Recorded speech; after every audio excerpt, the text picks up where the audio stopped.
Bienvenue au Marsabit, dans le nord du Kenya, l'un des endroits les plus secs de la Corne d'Afrique. C'est aussi la terre des Gabras, une communauté pastorale dont la vie ne dépend que des troupeaux et de l'eau.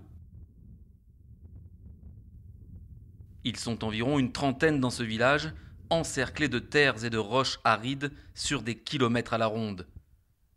Les bergers sont de plus en plus inquiets. Ce dont ils ont le plus besoin manque cruellement.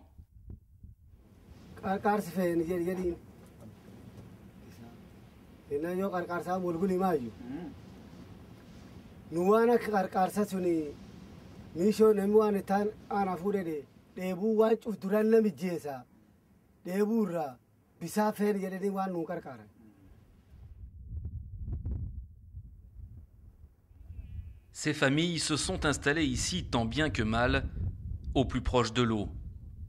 Car chaque jour, les femmes doivent emmener les chameaux vers le bassin d'Afkwaba. 4 heures de marche, aller-retour.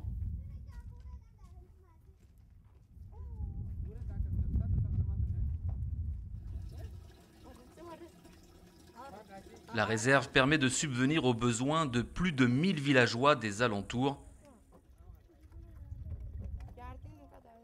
Chaque jour, l'eau de pluie est collectée. C'est encore possible aujourd'hui, mais cela risque de ne pas durer.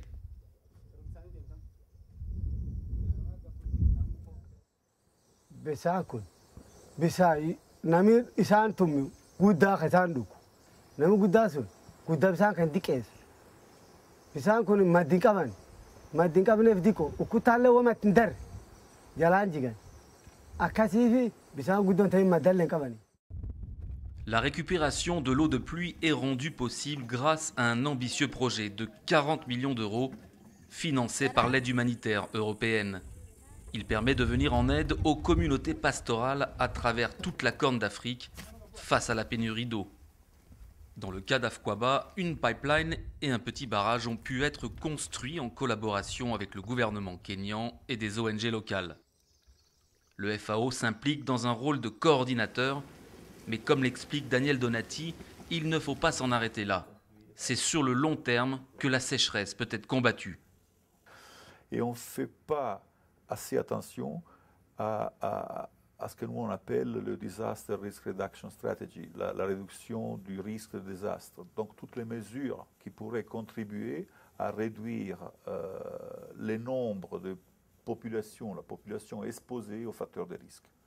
Alors, ces genres d'intervention devraient être menés en même temps que les life-saving activities, les activités qui visent à sauver de vie, pour faire en sorte que ce cycle ne se répète pas toujours avec la même envergure. Car la sécheresse est désormais récurrente et une saison de pluie, même bonne, ne suffit plus à subvenir aux besoins des plus faibles.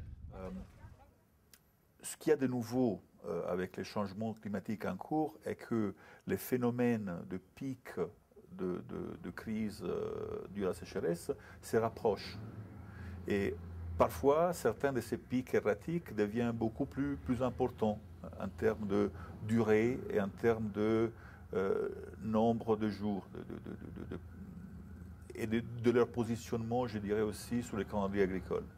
Cela fait que les populations n'ont pas la possibilité de reconstituer leur propre résilience, leur propre capacité de résister à la crise entre deux phénomènes de crise aiguë.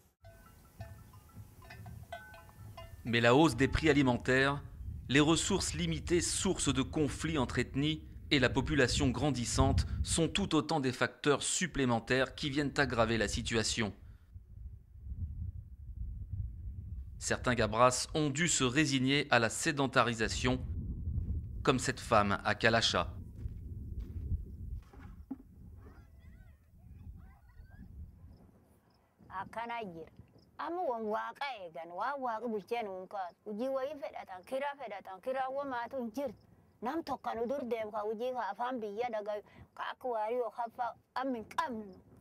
Nami kunu tokkolleen hin qabu nami atagartu kun tokkinaa hojii keessa qabin ijoollee tokko tasoomteef qabin jiru waan nam sooma ka wamaa soomee wamaan baratin malee kun ollaan na dhiisi beenni kun baasu kunu.